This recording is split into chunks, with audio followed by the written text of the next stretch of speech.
عابدی نزد فقیهی رفت و از وی چاره خواست. ای نشان الله، محزونم، نشان ده راه راست.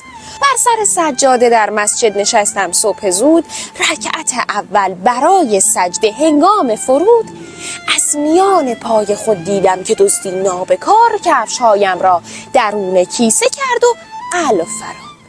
در همان حالت نمازم را شکستم، تند و تیز می دویدم در پی دزد تعقیب و گریز. لطف حق شامل شد و او را به چنگ انداختم، با همان کفشم برایش صورتی نو ساختم. حال میخواهم بدانم بر نمازم حکم چیست؟ در تمام عمر من یک وعده ناخوانده نیست. تلخندی بر لب شیخ آمد و گفت عابدا، کفشایت چند میارزید ای مرد خدا؟ گفت عابد 5 درهم از سر بازار چین، چرم مرغوب خراسان و نخ ابریشم. شیخ گفتا خوب کردی، کفشهایت حیف بود. آن نمازی را که خواندی 1/2 درهم هم نبود. در عبادت دزد را دیدی خدا از یاد رفت، که همیشه این چنین بودی که عمرت باد رفت.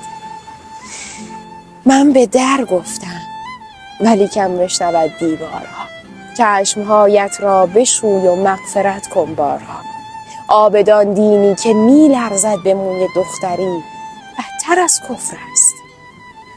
پیدا کن دلیل بهتر.